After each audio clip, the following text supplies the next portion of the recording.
I'm going to share a little bit of the experience that I've gained over the years of applying for different jobs and trying to get interviews. A lot of the tips that I'm going to be sharing here are applicable for beginners as well as people who have some experience. Unless you're a 20-year veteran who has a resume that speaks for itself, usually getting a job can be a little bit difficult. So hopefully with these tips that I'm going to provide you, it can make that process a bit easier for you. All right, so before I get into the tips for applying and getting interviews for a developer job, I want to talk about 5 things that you're going to need in order to start applying for those jobs.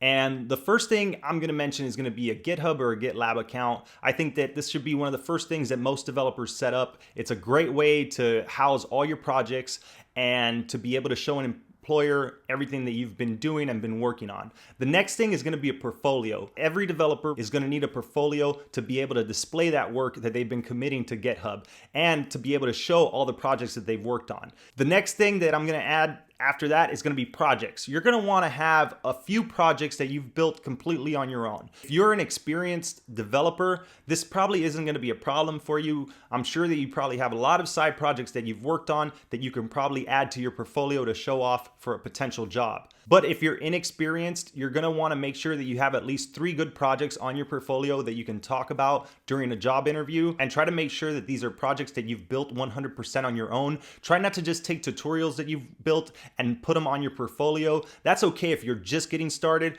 but when you're starting to apply for jobs, you really want to show off things that you've built so you can talk about that during a job interview. The fourth thing I'm going to mention is going to be a resume.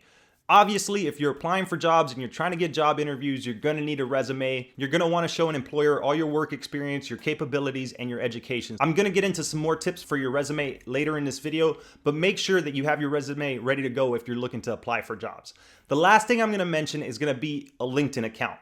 I highly suggest that you make sure that your LinkedIn looks good, have a nice picture on there, and put all your work history on there. It's a great place for you to talk about everything you've done as far as work experience goes. It's a good place to network with people who may be looking for developers, and it's also a great place to meet recruiters. So if you don't have a LinkedIn before you start applying for jobs, you should make sure that you have one set up just so you can have it ready to go if an employer wants to check it out. All right, so once you have those 5 things all set up and you're ready to start applying for jobs, here's 10 tips that can increase your chances to get interviews and help you out when you're applying for jobs. The first tip I'm gonna give you is gonna be, don't wait to start applying for jobs. Regardless of if you're a new developer who has no experience or if you're an experienced developer who is maybe looking for a new opportunity, you shouldn't wait to start applying. You're new to this and you don't know when you might be ready and you sit around waiting until you're ready, you might wait too long. If you're working somewhere and you're just waiting until the right time to leave or the right time to start applying,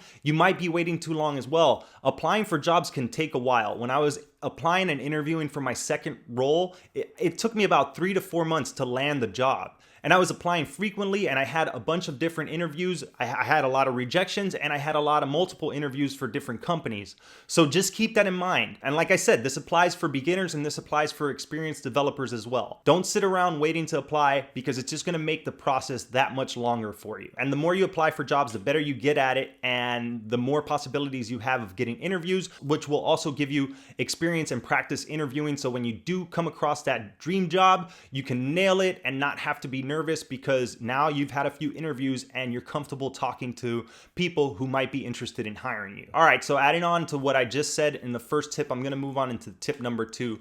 Consider failed interviews practice and learn from your mistakes on them and use them to get better for your next interviews. Make sure that you note all these things down because every single interview that you have is practice for your next interview. So make sure that you remember a lot of the things that you don't do well at in the interviews that you do get and go home and practice those. Don't let it get you down. Don't let it get you depressed. Don't let it get you upset that you didn't do well. It's okay. Most people don't do well in their first few interviews. It really is a lot of practice that's involved in being able to talk to an interviewer and being able to feel confident in your answers. Don't be too hard on yourself when you do fail interviews because you will fail interviews and you will mess up and you will miss questions and you will sometimes encounter questions or things that you just don't know how to respond to, and that's perfectly fine. But make sure that you look at that as an opportunity for the next time that you get an interview, and that way you'll be better prepared for it. All right, so the third thing that I'm gonna mention is applying for jobs is a numbers game. It's very rare that you're gonna just crush your first interview and land that first job immediately. It's gonna take you a while. You're probably gonna be applying for a long time. You're probably gonna be going to multiple interviews, and it's just gonna take a while. So don't get discouraged if you apply for a bunch of jobs and you don't hear anything. If you're on Reddit and you go to any of the programming subreddits, you'll see that many people often say this, that they apply for hundreds of jobs and they don't get any calls back, and they get super discouraged and they feel like they're never gonna get hired. This happens to people who are college graduates. This happens to people who go to boot camps. This happens to people who are self-taught. It's not a problem with you. It's kind of a problem with the way interviews are done, but that's a story for another video. The thing I wanna get across with this tip is that don't get discouraged if you send out a bunch of resumes and you're having a hard time landing a job. Sometimes it can actually take a while for you to get those interviews, and sometimes it can take a while for you to get that job. So don't let it get you down if that does happen, because at the end of the day, you're gonna have to send out a lot of resumes. You're gonna have to make a lot of phone calls. You're gonna have to talk to a lot of recruiters. You're gonna have to talk to a lot of employers. You're gonna have a lot of interviews. You're gonna have multiple interviews at the same job. And it can be pretty hard, and just know that it can take a while and you probably are gonna be applying for a long time. All right, so for tip number 4, don't just apply for jobs that you think you're qualified for.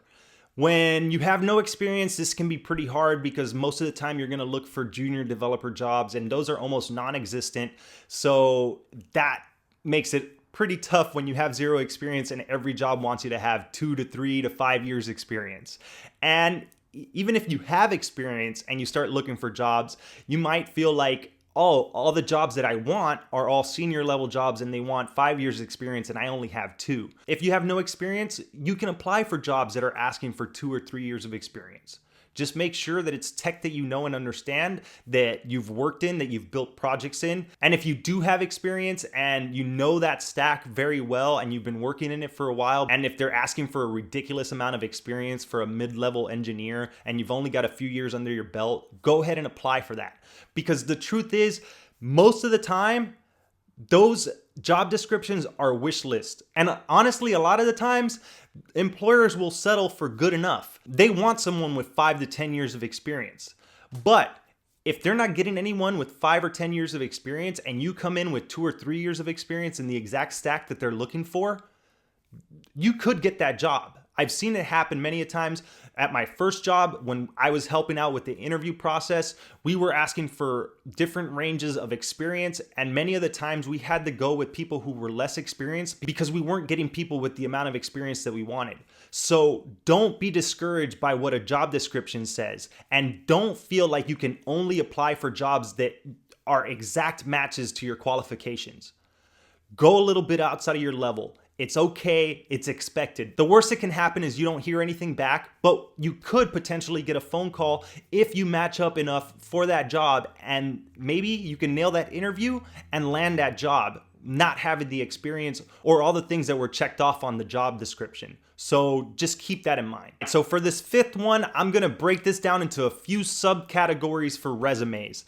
First of all, if you're sending out a ton of applications and you're not hearing anything, I mean, it is crickets and nobody is calling you back, more than likely, it's probably something to do with your resume. So one quick thing that you can do if you are having a hard time getting calls back after applying for a ton of jobs is check out your resume and see how you can improve it. If you don't know how to improve it, you can seek out professional resume help. But what I did was I went to the CS career questions subreddit and I submitted my resume on the days that they did resume review. But the best place that I found was on their subreddit. They have a Discord server that you can join, and in that Discord server they have a resume advice channel, and that channel is probably where I got the most helpful resume advice that I used to dial in my resume and start getting phone calls. And I honestly did. After multiple iterations of fixing my resume and sending it to people on that Discord and getting feedback from it,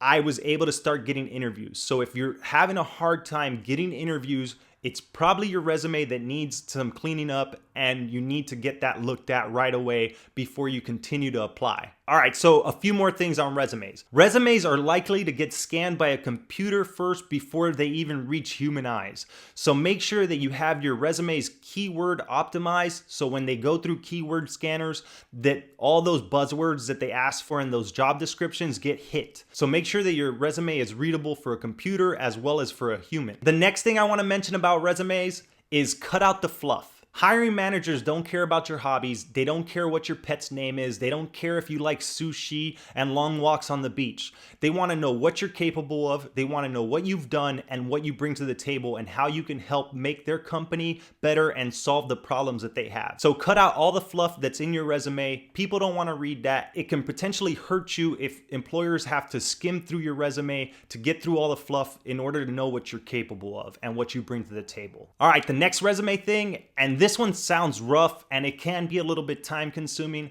but you want to tailor your resume to the specific job that you're applying for. If you are sending out and spamming everyone with the same exact resume for every single job that you apply for, you're probably going to get the same exact response. You have to fine tune your resume. You have to make sure if a job is looking for certain technologies that you've worked with, that you mention those. Remember, I said earlier that your resume is probably going to get scanned by a keyword scanner. So if you're sending out the same generic resume to everyone and there are opportunities for you to optimize your resume for the specific job that you're applying for, those are missed opportunities if you're just sending out the same old resume. So even though it's time consuming, make sure that you tailor your resume to the specific job that you're applying for. I know it sucks, but spending those few extra minutes could potentially really help you land that interview. So keep that in mind. And the last quick thing that I want to mention about resumes before I move on to the next tip is that resumes should not read like job descriptions. It should not just say, I worked with this, this, and this, and I did this. You need to highlight things that you've done. You need to talk about how you helped the business make more money, or how you helped the business solutionize problems that they were experiencing, how you helped cut cost or optimize a system. You need to talk about things that you contributed and brought value to that company. If you want to stand out in a sea of applicants, you have to make sure that you can stroke your own ego a little bit on those resumes and make sure that you stand out when someone does skim through your resume and say, oh, you know, this person has done a lot at their previous job. Maybe we should give them a call, because really you got to sell yourself if you're trying to get a job. You can't just sound like a robot. You can't just sound like a job description. You got to sound like someone that they want to hire and bring value to their company. So keep that in mind for resumes. And we're almost through here. And remember, if you're enjoying this and if you're finding value in this, make sure to like and subscribe. With that said, let's move on to the next tip. All right, so since I just went off on a tangent for resumes, I want to briefly talk about cover letters in this tip. Cover letters, no matter what a job application says, they should never be optional. They suck. I don't like doing them. It seems kind of silly sometimes, but the truth is that a cover letter could be your determining factor of getting an interview or getting a phone call for that job. It is your chance to talk to the hiring manager. It is your chance to talk to human resources. It is your chance to say everything that you couldn't say in your resume. It is a chance to throw in a lot of that fluff that I told you to cut out of your resume. Now is the time to talk about it on your cover letter. But again, it can't just be about your dog and your cat and your long walks on the beach. It needs to be about what you can bring to the table. It needs to be about what you bring to this job, and it needs to be about what you offer to this company and the value that they can gain from you from hiring you. I just finished going over this stuff. The hiring process and getting interviews is all about talking yourself up. And a cover letter is exactly that. It is your opportunity to get that one chance to convince someone to give you a phone call. So don't let it be optional, and make sure that you always write a cover letter no matter what. All right, so tip number 7, recruiters, headhunters. They are a necessary evil sometimes. They bug you, they send you emails. If you're inexperienced and you're just getting started, you may not have recruiters sending you emails all the time. If you have some experience, you probably have a junk folder where you send a lot of this recruiter email to. If you're inexperienced, it doesn't mean that you can't get a recruiter to help you. My first job, after applying for a bunch of other jobs, I actually was able to meet a recruiter and they helped me get my first job. So keep that in mind, that recruiters aren't just for experienced developers. Now, if you are an experienced developer and you're sick of recruiters calling you all the time, but you're looking for a job, just remember that they can really help push your application to the right person at a company. Now, with all that said, I don't want to talk poorly about recruiters because honestly, I've had pretty good experiences with them, but just remember that it's a business. They make money off of you. If they're hiring you out for contracting jobs, just make sure that you're able to negotiate how much you can make. And if they're getting you a direct hire, make sure that you know how much you can get paid from that company and what they're going to give you as far as complete and total package goes. With all that out of the way, recruiters can really help get you a job. So don't look at recruiters as a bad thing. They're not all scumbags. They're not all out there trying to make money off of you. But at the end of the day, it is business. But keep in mind, let them work for you and use them if you need to. All right, moving on to number 8, network. Network. Some people hate doing this. You're an introvert. You don't want to go out. You don't want to talk to people you don't know. I get that. I have a lot of those personality traits, but at the end of the day, surrounding yourself with people who are doing what you do or doing what you want to do if you're inexperienced and looking for your first job, or if you are experienced and you just kind of need to get yourself out there, you can meet other developers at meetups who work in the same stack as you do, and people who can potentially help you talk to someone where they work, or they may know someone else who's hiring. And honestly, it sounds like, oh, the only way that you can get a job is if you're getting greased in. I'll tell you this, both jobs I've had, I didn't know anyone at the companies that I was applying for. I got them 100% on my own.